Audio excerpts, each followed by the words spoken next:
ऐं हिकिड़ो अहिड़ो ई एक्टर नौजवान एक्टर जॾहिं मां हुननि जो इंटरव्यू कयो हुयो त वाकई मां इंस्पायर थी वियमि। अरशद शेख बहितरीन एक्टर आहे जेको अखियुनि सां बि ॻाल्हाए थो।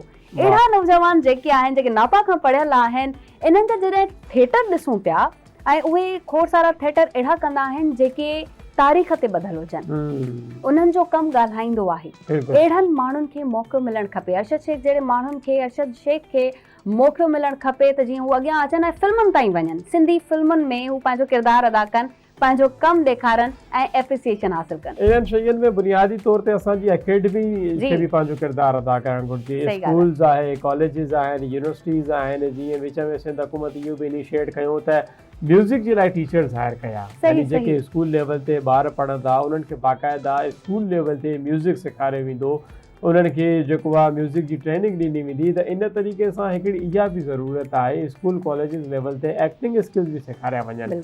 असांखे चङी तरह यादि आहे जॾहिं मां यूनिवर्सिटी में पढ़ंदो हुउमि, अच्छा मां बाय द वे तव्हांखे ॿुधायां असां पाण बि थिएटर करे चुका आहियूं। मां डायरेक्ट बि करे चुको आहियां, एक्टिंग बि करे चुको आहियां। एक्टिंग में तव्हांखे कहिड़ो रोल मिलियो? मां त उहो ज़रूरु हा, लाज़मी ॻाल्हि आहे, छो जो मां थिएटर खे छो जो मां डायरेक्ट पियो कयां थिएटर, त मां कोशिशि इहा ई कई त हीरो जो रोल मां खणां।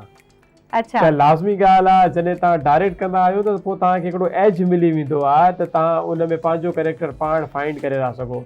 त उन में असां कोशिशि कईसीं, मेन लीड रोल खयोंसीं ऐं इलाही अच्छा तव्हां मेन लीड रोल खयो, इहा त नाइंसाफ़ी थी वई। मुबशिर, इहो तव्हां जेको हीरो हुते हूंदो उन्हनि जो रोल खणी तव्हां उन्हनि सां नाइंसाफ़ी कई, यानी कि तव्हां पाण हीरो थी विया। हा, लेकिन तव्हांजो छा मतिलबु आहे, मां हीरो नथो लॻां ॾिसण में, इहो तव्हां ज़्यादती था कयो थोरो जेको आहे।